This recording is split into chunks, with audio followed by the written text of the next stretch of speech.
1 लाख, 2 लाख, 50, 100, 1300 से ज्यादा। और इनकी मौत की वजह कोई बम नहीं था, कोई बीमारी नहीं थी, कोई दुश्मन नहीं था, सिर्फ धूप। यह यूरोप है, जून 2026। और यह खबर आपको इसलिए नहीं पता क्योंकि यह ब्रेकिंग न्यूज नहीं बनी। लेकिन आज मैं आपको वो सब बताऊंगा जो बड़े चैनल नहीं बताते।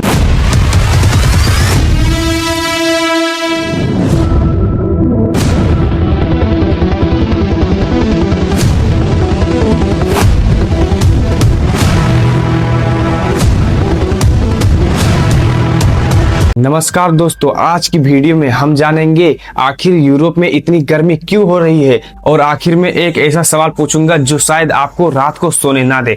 मई 2026 का आखिर यूरोप में पहली गर्मी की लहर आई। लोगों ने सच ठीक है, हर साल होता है, लेकिन जून के बीच में एक और लहर आई और इस बार वो रुकी नहीं।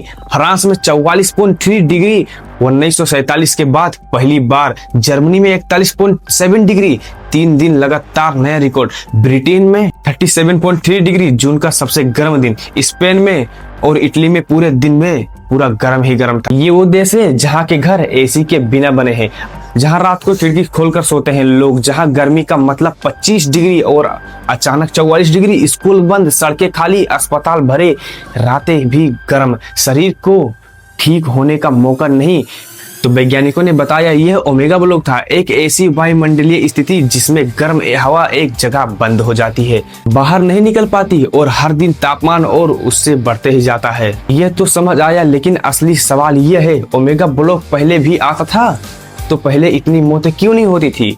वर्ल्ड वेदर एट्रीब्यूशन के वैज्ञानिकों ने कहा अगर यही लहर 50 साल पहले आता तो यह 3.5 डिग्री ठंडी होती। 3.5 डिग्री यानी 3.5 डिग्री 1300 लोगों की जान ले गई। और यह 3.5 डिग्री कहां से आई? यह हम इंसानों से, 100 साल के कोयले से, 100 साल के तेल से, 100 साल की लापरवाही से। और इस बीच क्या हो रहा था? फ्रांस में गर्मी से बचने के लिए नदी में कूदे, 1 हफ्ते में 40 से ज्यादा लोग डूब के मर गए। जर्मनी में जंगल जल गया। स्पेन में सिर्फ 4 दिनों में 200 प्लस लोगों की मौत हो गई। और दुनिया के नेता अभी भी बहस कर रहे हैं। यह गुस्सा आना चाहिए क्योंकि यह कुदरत का कहर नहीं था, यह इंसान की गलती थी। लेकिन रुकिए, गुस्सा जरूर है लेकिन समझना उससे भी ज्यादा जरूर है।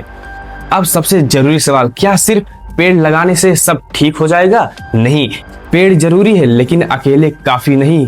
हमें चाहिए शहर में ज्यादा हरियाली, ऐसी सड़कें जो कम गर्म हो, छतों पर सफेद या परावर्तक पेंट, बर्फ जल संरक्षण और ऊर्जा का अधिक उपयोग, सार्वजनिक परिवहन, हेड एक्शन प्लान और सबसे जरूरी ऐसे नेता जो क्लाइमेट चेंज को चुनावी मुद्दा बनाए।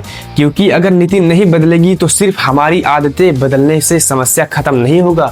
WHO के महानिदेशक टेड्रोस ने इसे खामोश हत्या कहा क्योंकि गर्मी से मौत धीरे आती है, कोई धमाका नहीं, कोई तस्वीर नहीं, लोग बस चुपचाप चले जाते हैं। और यूरोप दुनिया का सबसे तेजी से गर्म होने वाला महाद्वीप है। विश्व औसत से 2 गुनी रफ्तार से जो लहर पहले पीढ़ी में एक बार आती थी वो अब हर साल आ रही है।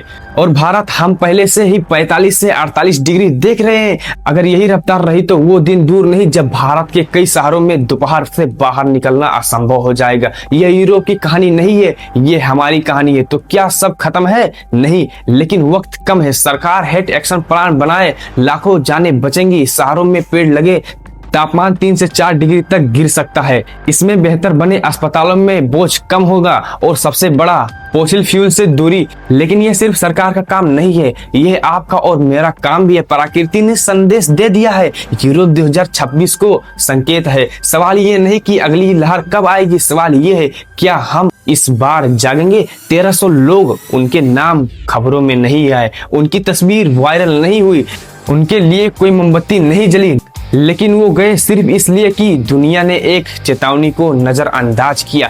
अगर आप नहीं चाहते कि यही कहानी कल आपके शहर में लिखी जाए तो यह वीडियो को लाइक करिए, चैनल को सब्सक्राइब करिए और यह इंफॉर्मेशन सबके पास शेयर करिए।